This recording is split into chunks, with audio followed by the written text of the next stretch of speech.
그들이 오매 그가 할례자들을 두려워하여 떠나 물러가매. 아멘. 여기서 게바가 이방인과 함께 먹다가 있을 때 이 게바가 누구냐면요, 베드로를 이렇게 담은 겁니다. 그러니까 이 당시에는 히브리식 이름도 갖고 있었고 헬라식 이름도 갖고 있었습니다. 그러니까 우리나라가 일제시대 때 보면은 우리 한글 이름도 갖고 있었지만은 우리 조선 사람들은 일본식 이름도 갖고 있었습니다. 이거와 똑같게 게바라는 이름이 베드로가 되기도 하고 이렇게 되는 것입니다. 그런데 여기서 게바가 이방인들과 함께 먹다가 그들이 오매 두려워하여 떠나 물러갔다 이렇게 나오고 있습니다. 자, 이 당시에 우리가 먼저 이해를 하실 것이 뭐가 있냐면은 하나님을 믿고 하나님이 택한 백성은 이스라엘 백성밖에 없다고 생각했습니다. 그런데 이스라엘 백성들, 유대 민족을 제외한 모든 사람들은 이방인이라고 해요. 그런데 이때 이방인들을 어떻게 취급하냐면은 하나님께서 인간을 만드실 때에 죄를 지은 사람은 어디로 보내냐면은 지옥에 보낸다 이렇게 이제 유대인들은 생각을 합니다. 그런데 지옥은 항상 유황불이 활활 타오르는 곳이거든요. 그러니까 뭐가 필요하겠습니까? 땔감이 필요하다고 생각했습니다. 유대인들은. 그래서 지옥에 불을 붙이기 위해서, 지옥의 화력을 세게 하기 위해서 땔감으로 쓸 것을 뭐를 생각할까 해서 하나님께서 지옥의 땔감으로 만든 것을 이방인이라고 생각하는 겁니다. 그러니까 이방인이라면 사람 취급을 안 한 거죠. 이방인 하면은 지나가다가 이 사람 이방인이야? 이 사람을 어떤 해코진 행동을 해도 크게 벌을 안 받을 정도였습니다. 그러니까 사람 취급을 안 한 거죠. 근데 이 유대인들이 있었는데 이 유대 민족이 그렇다고 해서 일제시대 때 일본처럼 강한 나라였느냐? 아닙니다. 일본의 지배를 받고 있었던 조선족과 똑같은 나라의 사람들이었어요. 실질적으로 힘이 센 건 로마 군인들입니다. 그런데도 불구하고 그 자존심, 또 자기네들은 하나님으로부터 택함 받은 백성이라는 그 자긍심, 이것이 굉장히 강했던 겁니다. 그런데 유대인들이 나라를 뺏긴 적이 여러 차례 있었습니다. 나라를 빼앗기면 어떻게 되냐면은 그냥 재물만 뺏긴 것이 아니라 여성들 같은 경우에는 그들에게 농락을 당하게 되겠죠. 그 농락을 당하는 사람들이 아기를 낳습니다. 그러면 분명히 그 여성은 유대인인데, 이방인이 아니라 유대인인데 그 뱃속에서 나온 아기는 이방인의 씨를 받았다 해가지고서 이 사람들을 어떻게 하느냐면 사람 취급을 안 한 겁니다. 그래도 여러분들이 잘 알고 있는 선한 사마리아 사람, 그 사람도 마찬가지입니다. 그 정도로 유대인들은요, 이방인은 사람 취급을 안 했는데 어느 날 유대인들이 바울이 목회하고 있는 안디옥 교회를 방문하게 된 겁니다. 자, 여기에서 보면은요, 아까도 제가 여러분에게 좀 말씀드리지 않았습니까? 바울이 아니라 이제 그 안디옥을 방문했는데 이때 어떤 일이 있었냐면은 이 유대인들이 생각할 때에 아니 바울 저 사람이 유대인들에게 복음을 전했어? 바울 저 사람이 유대인들에게 세례도 베풀었어? 이렇게 생각을 한 겁니다. 그러니 그 마음이 어떻겠습니까?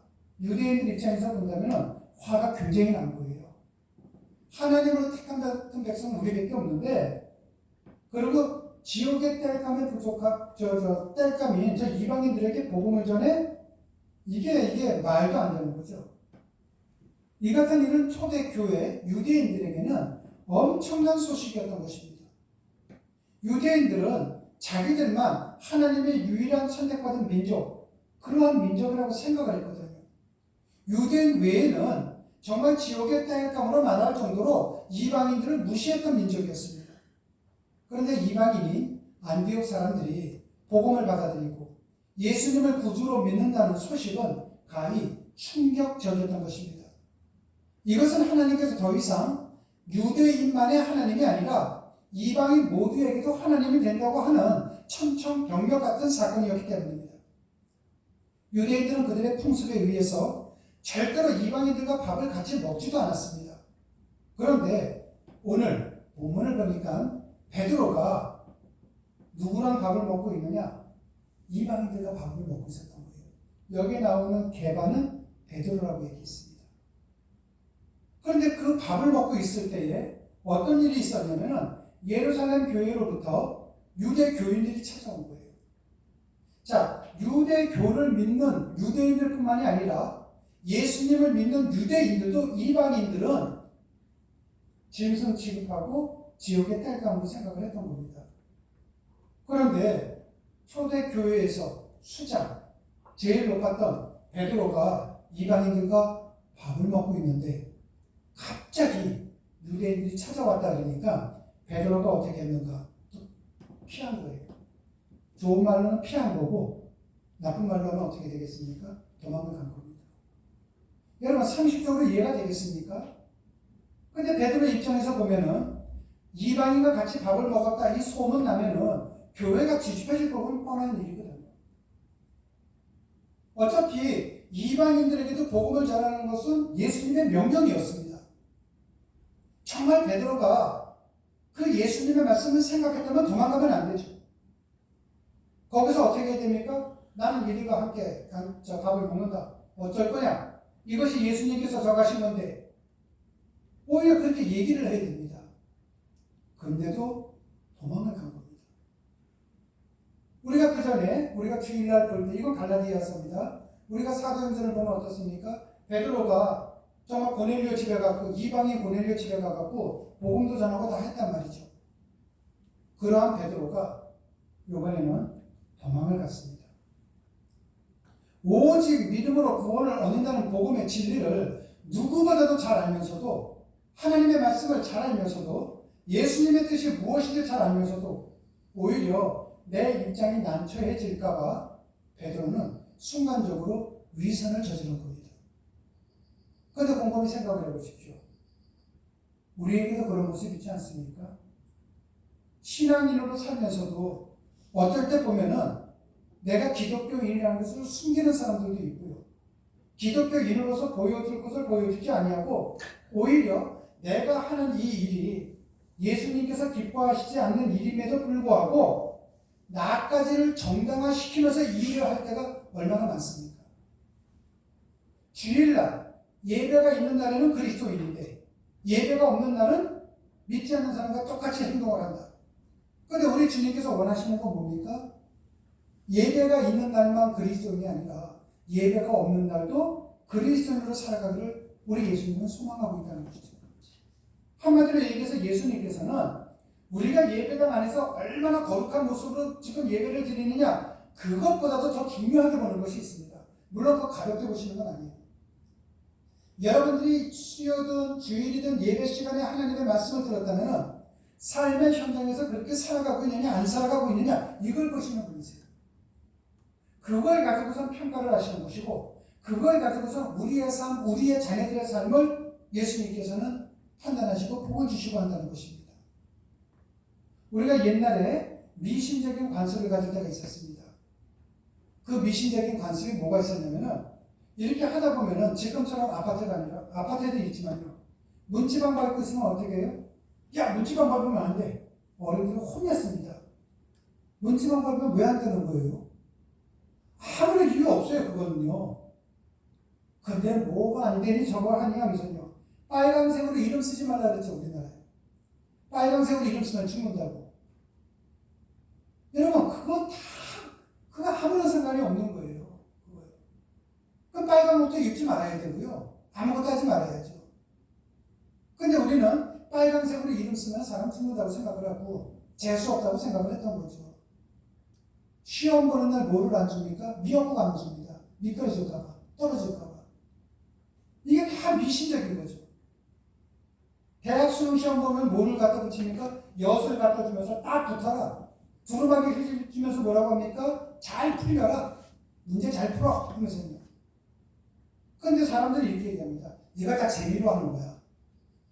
문제는 뭐냐면요. 재미로 한다? 아니에요. 남들 그렇게 하니까 속에는 그렇게 되기를 원하는 마음 갖고 하는 거죠. 근데 우리 예수님은 그걸 보고 있다는 거예요. 그래서 제가 여러분들한테 뭐라고 얘기합니까? 여러분 재미로 해가지고서 내 인생 맡기지 말라고 했잖아요. 이거 다 남들도 하는 거야. 재미로 하는 거야. 그걸로 내 자녀들 인생 막지 말라고 말씀 많이 드리죠. 근데 그런 분들 많아요. 내가 하면 괜찮은 거죠. 내가 하면 괜찮고, 내가 이 나이에 하는 거 괜찮고, 이 상황에서 하는 거 괜찮고, 근데 예수님은요, 괜찮은 거 안 괜찮은 거를 구별하고 있다는 것입니다. 그러므로 우리는 내가 오늘날 어떤 모습으로 살고 있는지를 봐야 됩니다. 내가 베드로처럼 평상시에는 예수님의 말씀을 많이 하다가도 막상 어떤 문제가 있고 내가 난처해질까봐 그 위대한 베드로가 도망을 갔듯이 우리도 때때로는 술을 한 잔 먹을 때에도 나는 그리스도인이야 이거 숨기면서 마시질 않나? 또는 내가 그리스도인임에도 불구하고 미신적인 요소를 믿지를 않나? 이거 예수님은 다 보신다는 거예요. 그러면 절대 안 됩니다.